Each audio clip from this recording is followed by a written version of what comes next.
কোনো রাজনৈতিক দলের পক্ষেই সম্ভবত ভারত ছাড়া কোনো উপায় নেই। ভারতের সঙ্গে শেষমেশ জামাতেরও যে গোপন আঁতাত হচ্ছে তা অনেকখানি সম্ভবত প্রকাশ পেয়ে গেছে। দিনরাত, সারা দিন, সারা বছর যেসব রাজনৈতিক দল ভারত বিরোধিতাকেই তাদের রাজনৈতিক পুঁজি হিসেবে নিচ্ছে, সারা দিন রাত ভারতের বিষোদ্গার করছে, তারাও এখন ভারতের শরণাপন্ন হচ্ছে বা ভারত যা বলছে তাই শোনার চেষ্টা করছে, অথবা ভারতের আনুকূল্য চাইছে। যদি কেউ এমনটা মন্তব্য করে থাকেন, খুব বেশি কি ভুল হবে?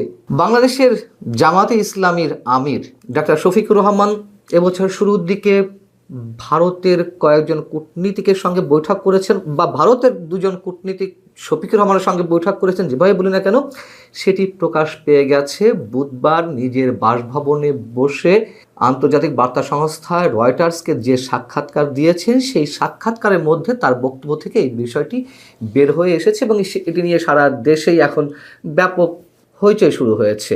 জামাতের আমির রয়টার্সকে বলছিলেন যে অন্যান্য দেশের কূটনীতিকেরা যেমন প্রকাশ্যে তার সঙ্গে সৌজন্য সাক্ষাৎ করেন, ভারতীয় কূটনীতিক তেমনটি করেননি। মানে তিনি ভারতীয় কূটনীতিকের উপর দায় চাপিয়ে দিচ্ছেন যে ভারতীয় কর্মকর্তা বৈঠকটি গোপন রাখার জন্য অনুরোধ করেছিলেন। এবং এই রিপোর্টটি গত বৃহস্পতিবারই প্রকাশ পেয়েছে বাংলাদেশের বিভিন্ন গণমাধ্যমে, এবং রয়টার্সও কয়েক ঘন্টা আগে প্রকাশ করেছে বাংলাদেশের গণমাধ্যমে প্রকাশের ঠিক কিছুক্ষণ আগে। এখন গণমাধ্যমে কোনো গণমাধ্যমে এসেছে যে ভারতের সঙ্গে জামাতের আমিরের গোপন বৈঠক, এরকম হেডলাইন দিয়ে নিউজ আসছে। সেটি আবার প্রতিবাদ করেছেন ডাক্তার শফিকুর রহমান সাহেব। তিনি তার ফেসবুক পেজে একটি স্ট্যাটাস দিয়েছেন, আমি একটু ছোট করে আপনাদেরকে পড়ে শোনাই।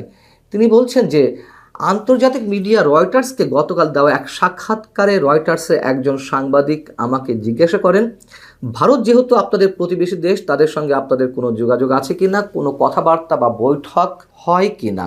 আমি তখন বলেছিলাম, গত বছরের মাঝামাঝি সময়ে আমি অসুস্থ হওয়ার পর চিকিৎসা শেষে যখন বাসায় ফিরি, তখন দেশ বিদেশের অনেকেই আমার সঙ্গে সাক্ষাৎ করতে আসেন। অন্যান্য দেশের সম্মানিত কূটনীতিবৃন্দ যেমন এসেছেন, তেমনি তখন ভারতের দুজন কূটনীতিকও আমাকে দেখতে আমার বাসায় এসেছিলেন। অন্যান্যদের মতো তাদের সঙ্গেও আমার কথা হয়েছে। এবং তিনি বলছেন যে আমরা তাদের সঙ্গে আলাপ আলোচনার সময় বলেছিলাম, যত কূটনীতিক এখানে আসেন তাদের সকলের বিষয়ে আমরা পাবলিসিটিতে দিয়েছি, প্রচার করেছি। আপনাদের এই সাক্ষাৎও আমরা পাবলিসিটিতে দিতে চাই।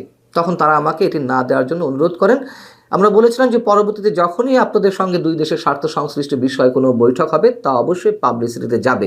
এগুলো উল্লেখ করে তিনি লিখছেন ফেসবুক স্ট্যাটাসে যে আমি বিস্মিত যে আমাদের কিছু দেশীয় মিডিয়া ভারতের সঙ্গে জামাত আমিরের গোপন বৈঠক হয়েছে বলে সংবাদ পরিবেশন করছে। ভবিষ্যতে প্রকৃতি বিষয় না জেনে এমন বিভ্রান্তিকর সংবাদ পরিবেশন করা থেকে বিরত থাকার জন্য সংশ্লিষ্টদের প্রতি আহ্বান জানাই। আমির সাহেব কেন বিস্মিত হচ্ছেন? গোপন তো রেখেছিলেন, গোপন যেহেতু রেখেছিলেন, আবার আপনার কথা যদি সত্য হিসেবে ধরে নিই যে ভারতেও কূটনীতিকরা গোপন রাখতে বলেছেন, তাহলে দুপক্ষ থেকে গোপন রাখা হয়েছে, তাহলে এটিকে আমরা কেন গোপন বৈঠক বলবো না? যদি গণমাধ্যম শিরোনাম করে যে জামাতের আমির এবং ভারতের প্রতিনিধিদের মধ্যে গোপন বৈঠক, ভুলটা কোথায়? এতে বিস্মিত হওয়ার কি আছে? ভারতের কূটনীতিকরা তার সঙ্গে বৈঠক করতেই পারেন, এতে আমরা অস্বাভাবিক কিছু দেখি না। যে কোনো দেশের কূটনীতিকরাই জামাতের আমিরের সঙ্গে বা যে কোনো দলের প্রধানের সঙ্গে বৈঠক করতে পারেন। কিন্তু কেউ বৈঠক করে যদি কেউ গোপন রাখতে বলে, সেটি কেন রাখতে হবে? প্রশ্ন তো সেখানেই।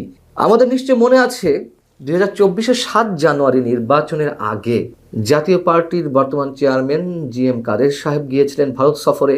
সেখানে তিনি বিভিন্ন রাজনৈতিক দলের শীর্ষ নেতাদের সঙ্গে বৈঠক করলেন, বিজেপি নেতাদের সঙ্গেও বৈঠক করলেন। তিনি যখন দেশে ফিরে এলেন, বিমানবন্দরে নামার পর সাংবাদিকরা তার কাছে জিজ্ঞাসা করেছিল যে কি আলোচনা হলো ভারতে। তিনি কোনো কথা বলতে চাইলেন না, মুখে কুলুপ এঁটে রইলেন।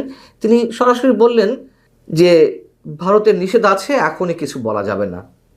যদিও আমরা সেই নিষেধের বিষয়গুলো এখনও জানতে পারিনি, তারপরে তখন তার এই বক্তব্যের বিষয়ে আমরা তখনই সমালোচনা করেছিলাম। যে আমি নিজেই বলেছিলাম, এমন মন্তব্য করেছিলাম যে দাদাদের নিষেধ আছে, তো দাদাদের যেহেতু নিষেধ আছে, সেহেতু মুখে কুলুপ এঁটে থাকতে হবে। দাদারাও কি জামাতের আমিরেরও খুব কাছের দাদা? তাদের অনুরোধ তিনি ফেলতে পারলেন না। তাহলে জিএম কাদেরের কিছু না বলার বিষয়টি যদি অপরাধ হয়ে থাকে এবং তিনি যদি কিছু গোপন করে থাকেন, তাহলে জামাতের আমিরও গোপন করেছেন, খুব স্বাভাবিক। যদি প্রশ্ন করি যে সেই বৈঠকে কি কথা হয়েছিল, কি নিয়ে আলোচনা হয়েছিল, সাহস আছে জামাতের আমির ডাক্তার শফিকুর রহমানের সেগুলো প্রকাশ করার? আমার মনে হয় না, প্রকাশ করার সাহস নেই। যদিও তিনি বলেছেন পরবর্তী থেকে সবকিছু পাবলিক করা হবে, ওটাই আগে পাবলিক করুন কি কথা হয়েছিল। আবার জামাতের নেতৃত্ব মেনে নিয়ে যে এনসিপি জোটে গেছে, নির্বাচনী জোটে, এবং প্রথম থেকে বলা হচ্ছিল এটি জামাতের বি টিম, যাও সেগুলো তো প্রমাণ হয়ে যাচ্ছে, সব কিছু যা যা বলেছিল আমরা সব কিছু প্রমাণ হচ্ছে। সেই এনসিপির অন্যতম শীর্ষ নেতা সার্জিস আলম আবার জামাতের আমিরকে ডিফেন্ড করছেন। কত বড় জঘন্য বিষয়! মানে এদের রাজনীতির কোনো ধরনের নীতি, নৈতিকতা, আদর্শ বলতে কিছুই নেই। কিভাবে ডিফেন্ড করছেন? সার্জিস আলমও তার ফেসবুক স্ট্যাটাসে লিখছেন, জামাতের আমিরের সাথে ভারতীয় দুই কূটনীতিক বৈঠক করেন এবং সেই তথ্য পাবলিকলি না জানানোর কথা বলেন। জামাতের আমির প্রতিউত্তরে বলেন, দেশের স্বার্থ সংশ্লিষ্ট বিষয়ে আলোচনা হতেই পারে, এক্ষেত্রে গোপনীয়তার কিছু নেই এবং পরবর্তীতে আলোচনা হলে পাবলিকলি হতে হবে। এই তথ্য জামাতের আমির নিজেই সংবাদ সংস্থা রয়টার্সকে জানান, তারপর সেটা বাংলাদেশের মিডিয়ায় আসে। সরি, জামাতের আমির নিজ থেকে রয়টার্সকে জানায়নি। রয়টার্সের প্রশ্নের প্রেক্ষিতে জামাতের আমির স্বীকার করতে বাধ্য হয়েছেন। এটা জামাতের আমির নিজের থেকে জানাননি ভারতের বিষয়টা। রয়টার্সের প্রশ্নের প্রেক্ষিতে তিনি যদি স্বীকার না করতেন, তিনি ভালো করেই জানতেন যেটা সামহাউ ডিসক্লোজ হবে, তাদের হাতে প্রমাণ আছে বিধায় তারা এই প্রশ্নটা খুবই কনফিডেন্টলি করছে। এবং মিটিং হয়েছে, তো বৈঠক হয়েছে প্রায় বছরখানেক আগে। 1 বছর ধরে কেন লুকিয়ে রাখতে হলো শুধুমাত্র ভারতীয় কূটনীতিকদের অনুরোধের প্রেক্ষিতে? কি অদ্ভুত একটা বিষয়। এখন রয়টার্সের কাছে স্বীকার করতে তিনি বাধ্য হয়েছেন। বাধ্য না হয়ে কোনো উপায় নেই। সার্জিস আলম আরও বলছেন, আমাদের দেশের তথাকথিত দলকানা ব্যক্তি গোষ্ঠী দলীয় পারপাস সার্ভ করা কিছু মিডিয়া হাউস শিরোনাম করেছে জামাতের আমিরের সাথে ভারতের গোপন বৈঠক। এই হলো আমাদের দেশের মিডিয়ার অবস্থা।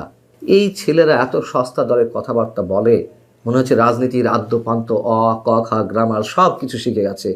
মানে এই ধরনের সস্তা কথা বলে আবার আনুকূল্য পাওয়ার চেষ্টা করছে, এদের নিজেদের কোনো লাজ লজ্জা নেই। সারা দিন সারা বছর দিল্লি না ঢাকা, ঢাকা ঢাকা এই স্লোগান দিতে দিতে মুখে ফেনা তুলে ফেলছে, অথচ নির্বাচনকে সামনে রেখে তারা আবার দিল্লির দিকেই তাকিয়ে আছে। দিল্লির কথাই কখনো কখনো অনেক কিছু গোপন করছে, কখনো কখনো আবার দিল্লির বিরুদ্ধে যুদ্ধাংদেহী মনোভাব পোষণ করছে। দিল্লি আক্রমণ করা হবে, 7 সিস্টার্স ভেঙে দেওয়া হবে, আবার এদিকে দিল্লির সাথে গোপনে কথাবার্তা, সেটিকে আবার ডিফেন্ড করছে। এটিকে কেন্দ্র করে আবার বাংলাদেশের গণমাধ্যমকে অ্যাটাক করছে। গণমাধ্যমের কোনো দোষ নেই, গোপন বৈঠককে গোপন বৈঠকই বলতে হবে, এখানে ওপেন বৈঠক বলার কিছু নেই। আমরা আরও অনেক কিছু দেখতে পারবো নিশ্চয়ই সামনের দিনগুলোতে। ভালো থাকুন সে পর্যন্ত। অবশ্যই